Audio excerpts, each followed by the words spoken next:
that I understand, I have understood, but I am not there. Ask myself who has understood intellect. I have a very sharp intellect. I have understood. Very good. So when I say my intellect has understood, but we have been saying that the intellect cannot catch that real self. So what you have understood? So now there are two parts into it. Like a map where you show here is USA, but that is not USA. But I'm still saying that is USA. So intellect can reach until this point, which when it is manisha, when it is pure, then it says, here it is. Here it is. I was in a restroom and the intellect said, Shivoham transcended. There is nothing to say. Under a shower,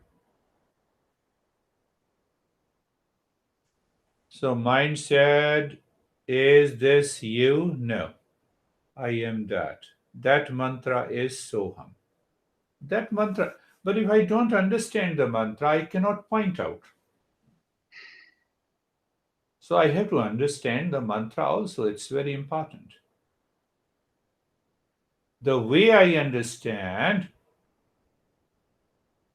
am I a woman? No. Instant answer. Is there a belief inside? Yes. Is there a trust inside? Yes. Is it 100% clear? Yes.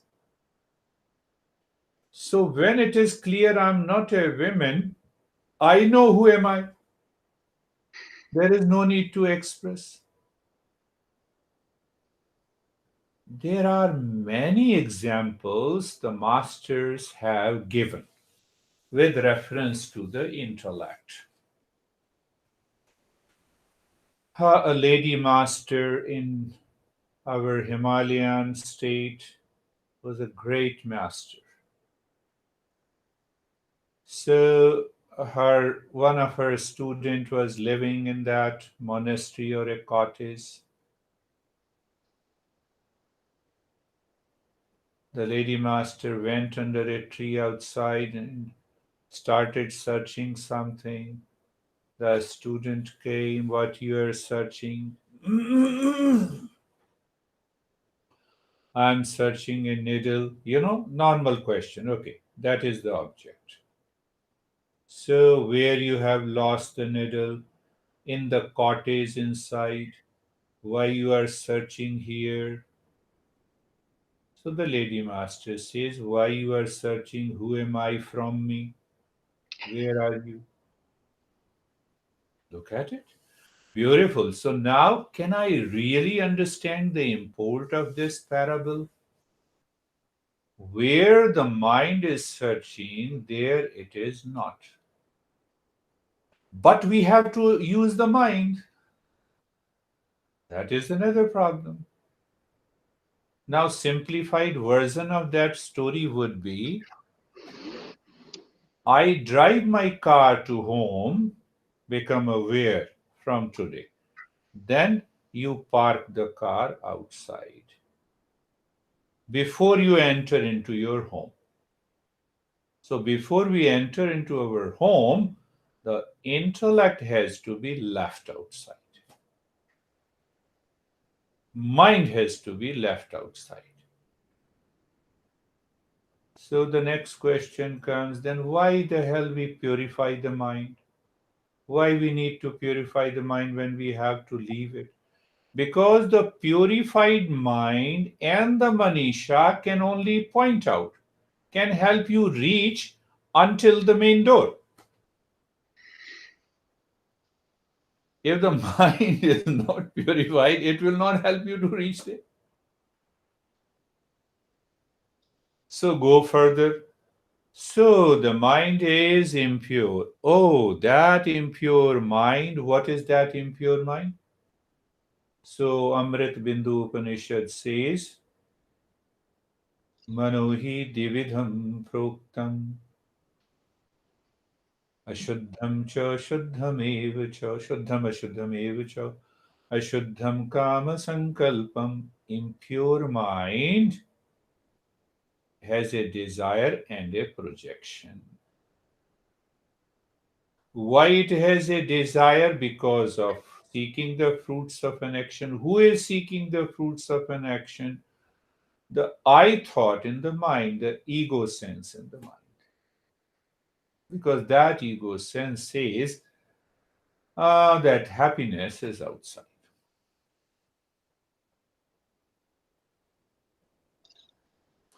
So when we purify the mind and enter into the state of manisha, that I thought melts away. Only that will help us to reach to our main door of the home.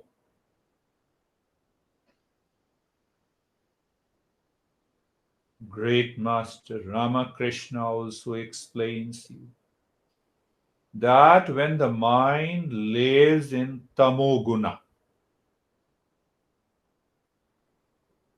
then you listen to many masters who says like J. Krishnamurti, why method, why practice, you need not to do anything.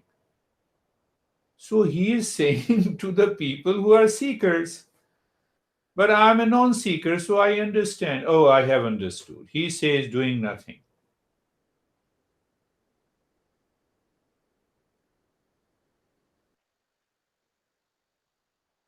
Here.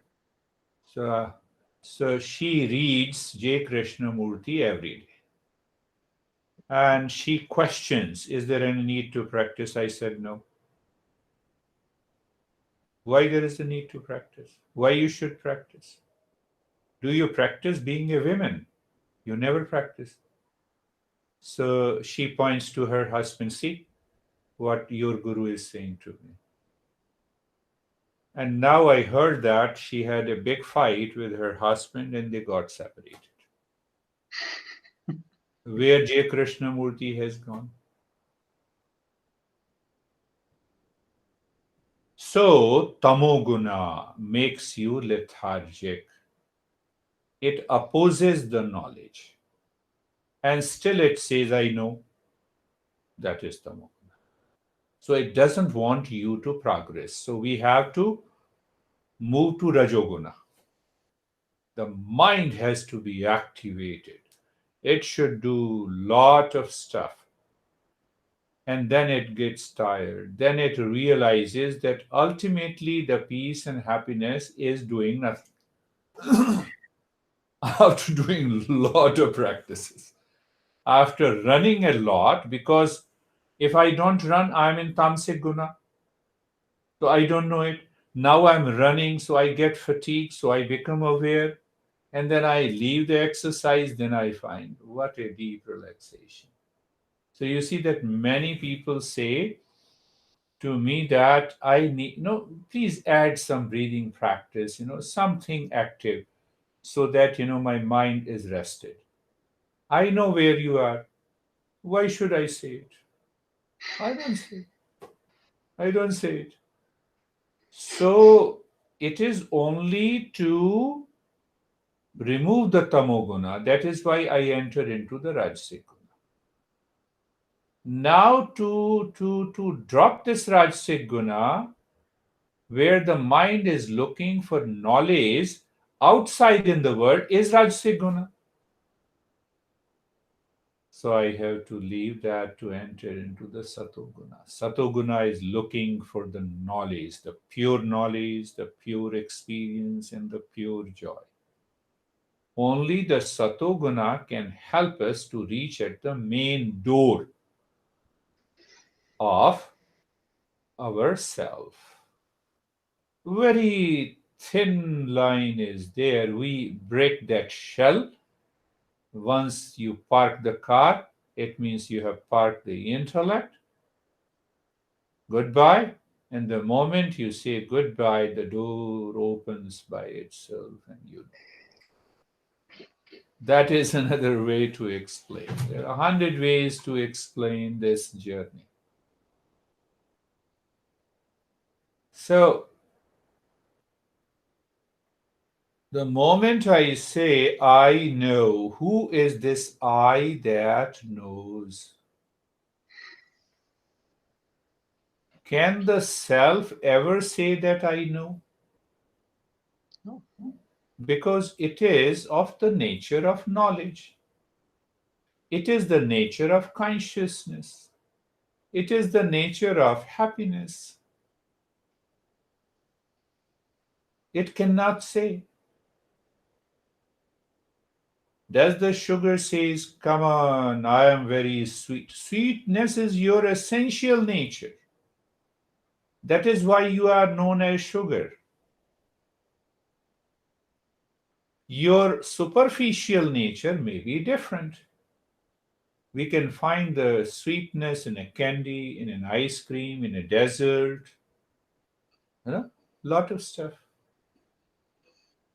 But we don't look at the sweetness, we look at the shape and the color and the texture of the superficial nature, that is candy, that is ice cream. What exactly you get in the ice cream? Sweetness. Sweetness with superficial coolness. And if you eat regularly, that destroys your teeth. It happened to me. But the sweetness, now, can you see the candy? Yes. Can you see the ice cream? Yes. Can you see the dessert? Yes. Can you see the sweetness? No. But it is still there. It is still there, same way. That self is always present. It is the center of my existence, and still I don't see it because I cannot see through the sense organs and the mind. I cannot conceptualize.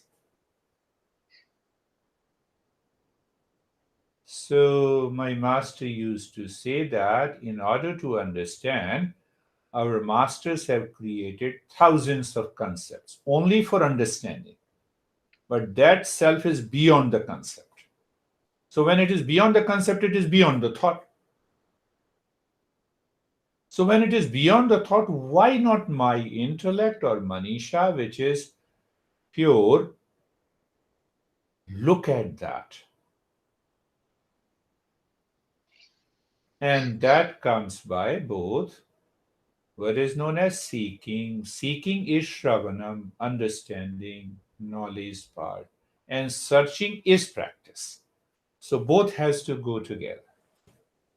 Both should meet together. Both should marry together.